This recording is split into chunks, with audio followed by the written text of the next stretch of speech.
మనకంటూ అవును. ఒక టింజ్ ఎప్పుడో స్టార్ట్ అయ్యి ఉంటది. అది ఎప్పుడు కరెక్ట్‌గా మీకు స్టార్ట్ అయింది? నాకు కరెక్ట్‌గా స్టార్ట్ అయిందంటే దర్శకుడు అనేవాడు ఒకడుంటాడు సినిమాకి అనేది చాలా లేట్‌గా తెలిసింది నాకు. ఓకే. సినిమా అప్పటిదాకా అంటే హీరోనే. హీరోనే అంటే యాక్టర్‌లే ఏదో జరుగుతోంది. అది ఓకే. ఎలా ఏర్పడిందనేది మనకు తెలీదు. తెలీదు. సో, 'జాస్' సినిమా చూసినప్పుడు మొట్టమొదటిసారిగా నేను అప్పుడు మనకు కొంచెం లేట్‌గా వచ్చింది ఆ సినిమా. నాకు 7, 8 ఏళ్ళు ఉంటాయేమో. ఐ డోంట్ నో 78, 76 ఆరేళ్ళు, 5. ఆ టైంకి 'లీలామహల్' సినిమాలో చూసినప్పుడు ఫస్ట్ షాట్ ఒక సముద్రంలో అమ్మాయి ఈదుతూ ఉంటుంది. స నీళ్ళ అడుగు నుంచి కెమెరా. హ్మ్. ఆ రోజుల్లో. ఆ రోజుల్లో ఈ స్టీవెన్ స్పీల్బర్గ్ సినిమా చూస్తున్నప్పుడు అలా 'జాస్' ఆ మ్యూజిక్ వస్తూ ఉంటుంది. హ్మ్. ఆ సొరచేప అమ్మాయి వైపు వస్తున్నప్పుడు మొట్టమొదటిసారి నాకు బాగా గుర్తు. ఇదేంటి ఒక అద్భుతమైన అంటే ఇలా గూడా ఒళ్ళు గొగ్గురు పొడిచేలాగా అసలు కథ చెప్పచ్చా? హ్మ్. సినిమా అంటే ఇదా? అంటే దిస్ ఈస్ యాక్చువల్లీ విజువల్ అనేది ఫస్ట్ నాకు అర్థమైంది ఆ సినిమాలో. ఆ సినిమా. ఆ తర్వాత 'మమతా హోటల్' విజయవాడలో విజయవాడ ఫిల్మ్ సొసైటీ స్క్రీనింగ్ కొన్ని జరిగేవి. హ్మ్. వాటికెళ్ళినప్పుడు 'రైనర్ వర్నర్ ఫాస్బిండర్' అని ఒక జర్మన్ ఫిల్మ్ మేకర్‌ది 'ఇయర్ ఆఫ్ 13 మూన్స్' అని ఒక సినిమా వచ్చింది. ఓకే. అదొకటి చాలా నన్ను ప్రభావితం చేసింది సినిమాలో. 'Year of 13' 'the year of 13 moons' okay. అంటే 13 చందమామలు. 13 చందమామల ఏడాది. హ్మ్. అది అదే. మనం అదే. అది చాలా ఇష్టం. ఆ సినిమా కూడా ప్రభావితం చేసింది. తర్వాత ఆఫ్ కోర్స్ 'లీలామహల్', 'నవరంగ్' హ్మ్. నాకు ఫిల్మ్ స్కూల్స్. హ్మ్. Film schools. ముఖ్యంగా 'లీలామహల్'. 'లీలామహల్‌లో' కేవలం ఇంగ్లీష్ ఈ సినిమాలే వచ్చేవి. 'నవరంగ్' అంటే జేమ్స్ బాండ్ సినిమాలు. 'లీలామహల్' అంటే classics. 'Ben Hur', 'ten commandments', all John Wayne సినిమాలు. మీరు అసలు రూ.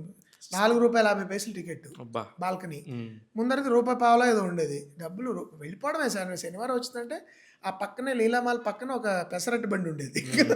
అక్కడ పెసరట్టు తినడం, టీ తాగడం, సినిమా చూసేయడం. 5:45కి షో ఉండేది. 8 షో టైమ్స్ కూడా గుర్తు నాకు. అవును. 5:45, 8, 10:15. నేను 5:45 ఒకవేళ 5:45 పొరపాటున టికెట్లు దొరకలేదనుకోండి, పక్కనే మమతా హోటల్‌కెళ్ళిపోయి ఒక ఇడ్లీ తిని, కాసేపు అక్కడక్కడ తిరిగి మళ్ళీ 8 షోకెళ్ళిపోవడం. అబ్బా! అంటే ఇంత గుర్తుపెట్టుకున్నారు అంత. సార్. అప్పుడేంటి మా అమ్మగారు ఏపీఎస్ఆర్టీసీలో పనిచేశారు. ఏపీఎస్ఆర్టీసీ కరెక్ట్‌గా లీలామహల్ అపోజిట్ ఉంటుంది. హ్మ్. లీలామహల్ అపోజిట్ ఆర్టీసీ బస్ స్టాండే. అవునవును. అక్కడ మా అమ్మగారి ఆఫీస్ ఉండేది. అప్పుడప్పుడు ఏంటి 5:40 షో మా అమ్మగారు కరెక్ట్‌గా అమ్మ నేను వెళ్తున్నా సినిమాకని నేనెళ్ళిపోయి మా అమ్మగారి ఇంటికెళ్ళిపోవడం. లేకపోతే 8 మా అమ్మగారు కనుక ఆఫీస్ లేట్ అయితే 8 షో నాది అవ్వంగానే నేను మా అమ్మగారు కలిసి ఇంటికొచ్చేవాళ్ళం. ఇట్లా చాలా సార్లు జరిగింది. ఓకే. ఓకే. అండ్ నేను మా ఆవిడ మేము విజయవాడ వాళ్ళము. తను విజయవాడలో మారిస్టెల్లాలో చదివింది. నేను లోయలో. లాయర్‌లో చదివాను. మేము ఫస్ట్ వెళ్ళిన సినిమా అంటే హ్మ్. అప్పుడు స్మాల్ టౌన్‌లో ఒక అమ్మాయి, అబ్బాయి సినిమాకెళ్ళడం అంటే అదొక పెద్ద థ్రిల్లింగ్ ఎక్స్‌పీరియన్స్ అనమాట. కదా! ఇప్పుడు అసలు వీళ్ళకి ఎవరికీ అర్థం కూడా కాదు. అంటే ఎక్కడో ఉండే తను వచ్చి మన బిక్కుబిక్కుమంటూ ఎవరైనా మనం చూసేస్తే ఏమనుకుంటారు? అవును కదా! అంటే ఆల్రెడీ ఫ్యామిలీస్‌కి తెలుసు. ఆ! బట్ స్టిల్ బయట బయట జనం బయట జనం ఏమనుకుంటారు? ఏమనుకుంటారు? ఎవరైనా అడిగితే ఏం చెప్పాలి అనుకుంటూ నేను, Uma, my wife's name Uma. మా ఆవిడ పేరు. మేమిద్దరము 'లీలామహల్‌లో' 'హార్డ్ టార్గెట్' అని జాన్ క్లాడ్ వాన్ డామ్ సినిమా చూసాం. తను ఆ రోజు ఏ కలర్ చీర కట్టుకొచ్చిందో కూడా నాకు గుర్తు. సో, విజయవాడ అక్కడ 'లీలామహల్', 'నవరంగ్' అనేవి అంత integral part of my upbringing అన్నమాట. యెస్. యెస్. అసలు మీరు చెప్తుంటే నాకే గూస్ బంప్స్ ఆ! వస్తున్నాయి సార్. అంటే ఎందుకంటే అంత ద వే యూ నేను కూడా బహుశా ఇవన్నీ ఎవరికీ చెప్పుండను ఇప్పుడు. యాహ్! యాహ్! ఫస్ట్ టైమ్ అంటే చెప్తున్నాను. ఎవరు అడిగుండరు. ఎవరు అడుగుండరు. సో, 'నవరంగ్' తర్వాత 'ఊర్వశి' థియేటర్ అనేది మాకు ప్రాణం. హ్మ్. మన సాగర్ ఆ! సంగమం, అప్పట్లో అవును. తర్వాత 70 ఎంఎంలో ఫస్ట్ అప్పుడు 'షోలే', హ్మ్.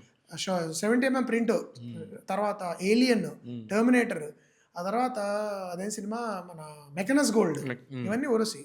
అదే 'ఊర్వశి' థియేటర్ ఐనాక్స్ అయిపోయిన తర్వాత 2008లో పబ్లిక్ ప్రివ్యూ ఆఫ్ 'అష్టాచెమ్మ' దానిలో జరిగిందండి. Oh my God! Imagine the thrill. Yes. Yes. Yes. అంటే నేనక్కడ నుంచుని హ్మ్. ఎక్కడైతే నేను కొన్ని వందల సినిమాలు ఏ థియేటర్‌లో అయితే చూసానో, ఆ థియేటర్‌లో 'అష్టాచెమ్మ' పబ్లిక్ ప్రీమియర్ ఏంటి ఇప్పుడు పబ్లిక్ ప్రీమియర్స్ అంటున్నారు. I know. I know. 2008లో సెప్టెంబర్ 5వ తారీఖు రిలీజ్ అయితే సెప్టెంబర్ 3 సెప్టెంబర్ 1 2 వైజాగ్, ఆ మర్నాడు విజయవాడలో ప్రీమియర్స్ చేసాం మేము. Public premieres. సూపర్ అసలకి. అప్పుడు ఆ రెస్పాన్స్‌ని బట్టి రిలీజ్ ప్లాన్ ఎలా ఉండాలి అని సురేష్ బాబు గారు అట్లా అరేంజ్ చేశారు. ఆ టైంలో first time I was thrilled అనమాట. అరే! 'ఊర్వశి' థియేటర్‌లో చూస్తున్నానా మన సినిమాని. సో, అలా లైఫ్ కమ్స్ ఫుల్ సర్కిల్ అంటారు కదా! యెస్. మీరు అసలు ఆ విషయంలో అయితే మాత్రం ఫుల్ ఆఫ్ జాయ్. అసలు అసలు అంటే అదొక సినిమా అదొక పరంగా థ్రిల్లింగ్ ఎక్స్‌పీరియన్స్ అది. యెస్. ఎక్కడైతే పుట్టి పెరిగి మనం అంటే నేను పుట్టింది తణుకు గాని పెరిగిందంతా విజయవాడ. I know. విజయవాడలో సినిమా అంటే అక్కడ విజయవాడలో సినిమా సినిమా కల్చరే గ్రేట్ అసలు. రైట్. రైట్. సినిమా అంటే ఒక రకమైన సార్ ప్యాషన్. అక్కడ అక్కడ ఆడితే సినిమా ఆ! హిట్. సురేష్ బాబు గారు జోక్ కింద అనేవారు. హ్మ్. వైజాగ్ వైజాగ్ ప్రజలు మరీ మంచి హృదయులయ్యా. అక్కడ సినిమా ఆడేస్తుంది మంచి ఓ మాదిరిగా ఆడేస్తుంది. ఆడేస్తుంది. విజయవాడ యాసిడ్ టెస్ట్, విజయవాడలో పాస్ అవుతుందో లేదో చూడాలి. విజయవాడ పాస్ అయ్యాక okay now this film is a hit. పెద్ద పెద్ద స్టార్స్ ఎన్టీఆర్ గారు, ఏఎన్ఆర్ గారు కదా విజయవాడలో ఆడిందంటే సినిమా హిట్ అది అని అని అలాంటి అనుభవాలు అంటే అలాంటి పునాది అంటే అలాంటప్పుడు వాతావరణం ఎలా ఉంటుంది. మా అమ్మగారు వాళ్ళు కూడా మంచి సినిమా వచ్చిందంటే పాత హిందీ సినిమాలు అక్కడ రాజకుమారి అని 1 టౌన్లో ఉండేవి కొన్ని, మారుతి ఇక్కడ వచ్చేవి హిందీవి, చోరీ చోరీ, శ్రీ 420, రాజ్ కపూర్ సినిమాలు. మేము ఉండేది అక్కడ పటమట, కృష్ణలంక తర్వాత వీవంటి పటమట. ఇంకా అక్కడి నుంచి రిక్షాలు కట్టుకుని లేదా బస్సులు ఎక్కి ఇక్కడికి వచ్చి చోరీ చోరీ, శ్రీ 420 అవన్నీ అలా చూశాను నేను. తర్వాత ఇంగ్లీష్ సినిమాలన్నీ అక్కడ. సో ఇంట్లో కూడా ఒక మంచి సినిమా వచ్చిందంటే అరే వెళదాం అనే వాతావరణం తప్ప ఏంటి నీకు సినిమా పిచ్చి ఇలా ఎప్పుడు లేదు. ఆ తర్వాత పాటలు పాడుకోవడం, పాటల గురించి మాట్లాడుకోవడం, తర్వాత ఈ షాట్ ఎంత బాగా తీశాడు, ఆ సీన్ ఎంత బాగా చేశాడు, ఈ యాక్టర్ ఎంత బాగా యాక్ట్ చేశాడు, ఈ దీనిలో బ్యాక్గ్రౌండ్ స్కోర్ ఎంత బాగా ఇచ్చారు, ఇది తెలియకుండా ఒక చర్చ ఒక 2-3-4 రోజులు జరుగుతుంది. సినిమా సెట్టింగ్ లో చర్చలాగా ఒక ప్రీ ప్రొడక్షన్ మీకు ఇంట్లో జరిగేది, ఒక పర్స్పెక్టివ్ వచ్చేది. అంటే ఇది మా మావయ్య మా కుమారస్వామి అని నా మావయ్య నాకు చాలా సన్నిహితులైన ఆయన, నాకు సంగీతం సాహిత్యం సినిమా పట్ల, సాహిత్యం ఆఫ్ కోర్స్ ఇటు ఆంగ్ల సాహిత్యం పట్ల మా మావయ్య. ఓకే. తర్వాత సినిమా సంగీతం, వెస్ట్రన్ క్లాసికల్, రకరకాల సంగీతాలు విన్నాం, వీటన్నిటికీ పునాది మా మావయ్య. సో దానివల్ల ఏమైందంటే అయితే నాకు సినిమా చూసినాక ఊరికి మర్చిపోవడం కాదు, దాని గురించి కాఫీలు తాగుతూ రోజులు తెర్చలు, ఆదివారం చూసి వచ్చామంటే ఇంకా ఆ రోజు డిన్నర్ వరకు ఎవరైనా ఇంటికి వస్తే కూర్చోబెట్టి వాళ్ళకి కథలు చెప్పడం. నాకు ఇప్పటికీ నాకు తెలిసిన విషయం ఏంటంటే, నేను మర్చిపోయిన విషయం, నేను సినిమాలు ఫిల్మ్ మేకర్ అయిపోయిన తర్వాత జెంటిల్మెన్ టైంలోనే ఎప్పుడో నన్ను యూఎస్ వాళ్ళు కొంతమంది ఇంటర్వ్యూ చేశారు, యూఎస్ రేడియో ఇలా చేసినప్పుడు అక్కడ నా క్లాస్మేట్ ఒక అమ్మాయి, యూఎస్లో సెటిల్ అయిపోయిన క్లాస్మేట్, నా 10th క్లాస్మేట్ అమ్మాయి మాట్లాడుతూ, మోహన్ కృష్ణ నీకు గుర్తుందా ఇంటర్వెల్ మన లంచ్ బ్రేక్లో మమ్మల్ని అందరినీ కూర్చోబెట్టుకుని నువ్వు మ్యూజిక్తో సహా స్టోరీ చెప్పేవాడు. నేను మర్చిపోయాను అది. జాస్ సినిమా మ్యూజిక్తో పాటు చెప్పావు అంటే అప్పుడు మీ ఏజ్ కూడా 7 years 8 years. This was 13-14. నేను 7వ క్లాస్ 8వ క్లాసు 10వ క్లాసు అంటే 12 to 15 లోపల, కరెక్ట్ టీనేజ్, పర్ఫెక్ట్ టీనేజ్. అప్పుడేంటి కో ఎడ్యుకేషన్ అయినా అమ్మాయిలు మేము మామూలుగా మాట్లాడుతూ వాళ్ళందరూ కూర్చోబెట్టి ఈ సినిమా చూసావా అమ్మాయి చెప్తుంటే నేను నిజంగా మర్చిపోయాను. అంటే అంత అంటే అప్పుడు వాళ్ళు అనుకునేవారట. అంటే తను నాతో అంది, మేము ఎవ్వరూ ఆశ్చర్యపోవట్లేదు నువ్వు ఫిల్మ్ మేకర్ అయ్యావు అంటే, బికాజ్ అప్పటి నుంచే నీకు అది ఉండేది.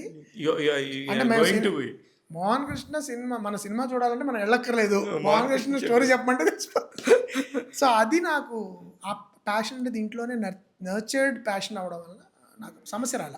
అదే అప్పుడు ఆటోమేటిక్గా డైరెక్షన్ స్కిల్స్ అన్ని అప్పటి నుంచే ఉన్నాయి. అంటే ఒక కళారూపం ఇది, ఇదేదో మోసపోయే ప్రపంచం కాదు. Of course it's a tough world, చాలా రిస్క్ ఉన్న ప్రపంచం, జీవితాలు నాశనం అయిపోయే ప్రపంచం, కానీ యాజ్ అన్ ఆర్ట్ ఫామ్ చాలా గొప్పది అది.